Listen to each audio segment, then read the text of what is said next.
یہ بتائیں کہ اس حوالے سے الیکشن کمیشن اور پاکستان تحریک انصاف نے اس حوالے سے درخواستیں کب جاری کی؟ پہلا سوال ہے۔ دوسرا سوال ہے جناب کہ ان درخواستوں کو supreme court practice and procedure committee کے سامنے کب پیش کیا گیا؟ یہ ہے دوسرا سوال۔ تیسرا سوال ہے جناب کہ یہ بغیر کاز لسٹ کے ان درخواستوں کی سماعت کیسے ہوئی؟ چوتھا سوال ہے جناب کہ بغیر کاز لسٹ کے یہ سماعت ہو گئی تھی تو رجسٹرار نے اس پر نوٹس کیوں نہیں لیا؟ یہ چوتھا سوال ہے۔ پانچواں سوال ہے کہ جناب یہ سماعت جو ہوئی ہے کس کمرے میں ہوئی ہے، کس عدالت میں، کہاں ہوئی ہے، اس کی وضاحت جو آئی۔ اور چھٹا سوال ہے کہ جب یہ سماعت ہو گئی تھی تو اب فیصلہ جو سنایا جانا تھا اس کی کاز لسٹ کب جاری ہوئی؟ یہ چھٹا سوال ہے جناب۔ ساتواں سوال ہے کہ یہ جو فیصلہ ہے کس کمرہ عدالت میں بیٹھ کر سنایا گیا؟ یہ جناب ساتواں سوال۔ آٹھواں سوال ہے کہ فیصلہ اپلوڈ کیسے ہوا سپریم کورٹ کی ویب سائٹ پر؟ اور نواں سوال جو ہے یہ فیصلہ اپلوڈ کرنے کا حکم کس نے دیا؟ یہ نہ اچھا، بظاہر ان سوالوں کو جو ترتیب دیا گیا ہے کمال کر دیا گیا، جو عام سننے والا ہوتا ہے وہ کہتا واہ جی واہ واہ واہ، یہ تو سارے کے ساری رولز کی خلاف ورزی ہو گئی، یہ تو جو آئین تھا، طریقہ کار تھا سپریم کورٹ کا، اس کی دھجیاں اڑا دی گئی، اور چیف جسٹس کے بغیر اپلوڈ کیسے ہو گئی، یہ 8 ججوں کے اثر و رسوخ ہو گیا، مطلب اس قسم کی باتیں کی جا رہی ہیں۔ اچھا، جبکہ حقائق یہ ہیں کہ بالکل بودے قسم کے سوالات۔ اب میں سمجھاتا ہوں آپ کو کہ ہوا کیا۔ بات یہ ہے کہ جب 8 ججز نے وہ اکثریتی فیصلہ سنایا تھا تو اس میں کہا گیا تھا، انہیں پتا تھا کہ یہ حکومت بھی بدنیت ہے اور یہ جو الیکشن کمیشن ہے یہ بھی بدنیت ہے، تو انہوں نے اس میں روڑے اٹکانے ہیں، تو ان روڑے اٹکانے کا انہوں نے قبل از وقت ہی تدارک کر دیا تھا۔ اس فیصلے سنانے میں انہوں نے ایک شک ڈال دی اور وہ پڑھ کر جناب جسٹس منصور علی شاہ نے سنائی کہ آپ کو ہمارا یہ کوئی بھی فیصلہ سمجھ نہ آئے تو بہانہ مت کیجیے گا، آپ آ کر چیمبر میں ہم سے وضاحت طلب کر لیجیے گا، ہم آپ کو وضاحت دے دیں گے، کوئی چیز سمجھ نہ آئے تو ہم سمجھا دیں گے، اور اس کے لیے کوئی درخواست دینے کی ضرورت نہیں ہے، آپ نے ہمارے چیمبر میں آنا ہے اور ہم نے آپ کو اپنے سوال کرنا ہے، ہمیں بتا دینا ہے آپ کو جو چیز بھی سمجھ، یعنی یہ بات کہ آپ کو اس کی وضاحت کے لیے کوئی درخواست دینے کی ضرورت نہیں ہے، آپ نے چیمبر میں آنا ہے، ہم سے پوچھنا ہے اور ہم آپ کو بتا دیں گے، یہ فیصلے میں شامل تھا۔ اب ہوا کیا کہ الیکشن کمیشن نے بڑی چالاکی دکھائی، انہوں نے کیا ہی بہتر ہوتا ہے کہ آپ جناب آپ جسٹس منصور علی شاہ یا باقی کو 8 جج جتنے بھی تھے ان سے آپ اپروچ کرتے، انہوں نے خود کہا ہوا تھا کہ ہم سے جناب آ کر مل لیں آپ، یعنی دوسری طرف چیف الیکشن کمیشنر ہے نا راجہ سکندر سلطان صاحب، تو آ کر مل لے، تو انہوں نے آپ کو اجازت دی تھی، خود کہا تھا، لیکن اب انہوں نے چلاکی دکھائی الیکشن کمیشن نے، انہوں نے جناب تحریری شکل میں جناب یہ دے کے سپریم کورٹ میں پیش کر دیا۔ اب میں ان 9 کے سوالات کے جوابات میں یعنی پس منظر آپ کو سمجھ آ گیا کہ سپریم کورٹ کا جو وہ فیصلہ تھا جس میں مخصوص نشستیں پی ٹی آئی کو دینے کا کہا گیا تھا، جو 8-5 سے سنایا گیا تھا، 11 ججوں نے پی ٹی آئی کو تسلیم کیا تھا، اس میں جیسے قاضی فائز صاحب بھی موجود تھے، 8 ججوں نے کہا کہ یہ سیٹیں پی ٹی آئی کو دیں، 5 نے کہا تھا کہ نہ دیں، اور نہ دینے والوں میں جناب جسٹس قاضی فائز صاحب بھی شامل تھے۔ اسی میں کہہ دیا گیا تھا درخواست کی ضرورت نہیں ہے، وضاحت آ کر ہم سے لے لی جائے۔ اب یہ وضاحت زبانی بھی ہو سکتی تھی، تحریری بھی ہو سکتی تھی۔ اچھا، انہوں نے اس کو شکل دینے کی کوشش کی، کیوں پینڈنگ رکھنا تھا کہ جناب ہم نے وضاحت طلب کی ہے اور اس کو درخواست کی شکل، تو یہ درخواست تو تھی نہیں جناب، یہ درخواست تو نہیں تھی، یہ تو وضاحت مانگنی تھی۔ چاہے آپ زبانی مانگتے تو زبانی آپ کو بتا دیتے، آپ تحریری مانگتے تو آپ کو تحریری بتا دیتے۔ تو یہ پہلے 9 میں سے پہلے جو 7 سوال ہیں یہ تو ویسے ہی کھڈے لائن لگ گئے۔ پہلا سوال کیا کہ درخواستیں کب دیں؟ درخواستیں دی نہیں ہیں۔ کون کہتا ہے درخواست تو وہ ہوتی ہے جس کے لیے جو طریقہ کار آپ بتا رہے، ایک درخواست آتی ہے، اس کے لیے سپریم کورٹ جناب پروسیجر اینڈ جو کمیٹی ہے اس کے سامنے پیش ہوتی ہے، کاز لسٹ ہوتی ہے، ججوں کا بینچ بنتا ہے، وہ بینچ سماعت کرتا ہے، فیصلہ فائنل کرتا ہے، پھر کاز لسٹ جاری ہوتی ہے، پھر وہ فیصلہ سنایا جاتا ہے۔ یہ تو درخواستوں کے لیے ہوتا ہے، اس میں تو کوئی بینچ بننا ہی نہیں تھا۔ جب بینچ نہیں بننا تھا، بینچ تو بنا ہوا تھا، صرف وضاحت لینی تھی، متعلقہ سے لینی تھی، تو یہ درخواست تھی نہیں۔ پہلا سوال ختم ہو گیا۔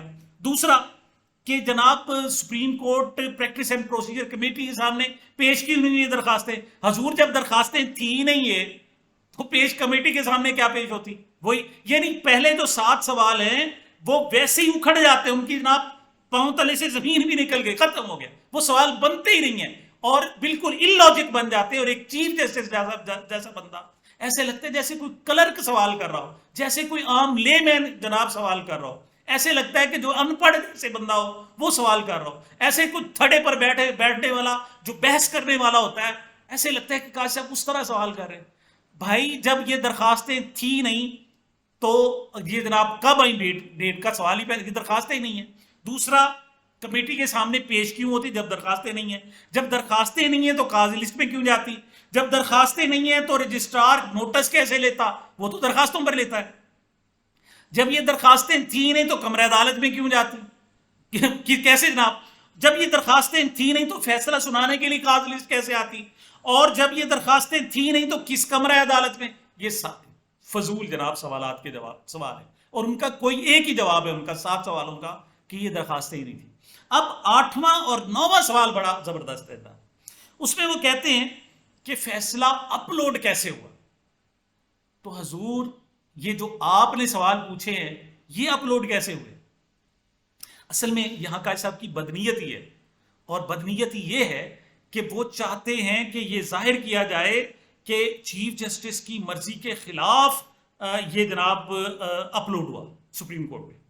حضور کوئی چیف جسٹس، آپ تو خود کہتے ہیں کوئی چیف جسٹس نہیں ہے، جیسے عام جج ہیں ویسے چیف جسٹس ہے. یہ آپ کے الفاظ تھے، میرے نہیں ہیں. جب آپ چیف جسٹس بنے تھے آپ نے کہا تھا نہیں میرے کمرے میں کے سامنے وہ جناب جو تختی ہے اس پر چیف جسٹس نہ لکھوایا جاؤ، میں بھی ایک عام جج ہوں، اور ایک حقائق بھی ہیں، سب کے برابر ہیں. اب اپلوڈ کیسے ہوتے ہیں جناب؟ اپلوڈ کسی ایک کے حکم پر نہیں ہوتے. مثلا آپ کے جس جج کا کوئی نوٹ ہوتا ہے وہ اپلوڈ ہو جاتا ہے، اس کے لیے کیا بات ہے؟ مثال اب آپ نے کوئی پروسیجر کمیٹی کا اجلاس بلایا تھا اور تب یہ نوٹ سامنے آیا ہے، تو آپ نے ایک جناب وضاحت مانگی یا سوالات کا کوئی نوٹ دیا، وہ اپلوڈ ہو گیا. تو اب یہ پوچھ رہے ہیں کہ وہ جناب اپلوڈ، بھائی کسی ایک جج نہیں، 8 کے 8 ججوں کا چونکہ دستخط تھے لہذا اپلوڈ ہونا تھے. اور اب بھی آئندہ 2 جج کریں گے تو اپلوڈ ہوگا، 4 جج کریں گے تو اپلوڈ ہوگا، 8 جج کریں گے تو اپلوڈ ہوگا. ان کے دستخط سے اپلوڈ ہونا ہے نا، آپ کے دستخط سے اپلوڈ نہیں ہونا. جی، اور آپ آخر میں وہی سوال کہ جناب یہ ثابت کرنا کہ چیف جسٹس کو بائی پاس کیا جا رہا ہے. تو بھائی آپ کے کوئی عہدہ ہی نہیں ہے آپ کا، آپ جب ہیں ہی برابر سب کے، تو کس طرح؟ یہ تو کوئی بھی جسٹس اطہر من اللہ اپنا کوئی نوٹ جاری کرے گا تو اپلوڈ ہو جائے گا، کسی کی اجازت کی ضرورت نہیں.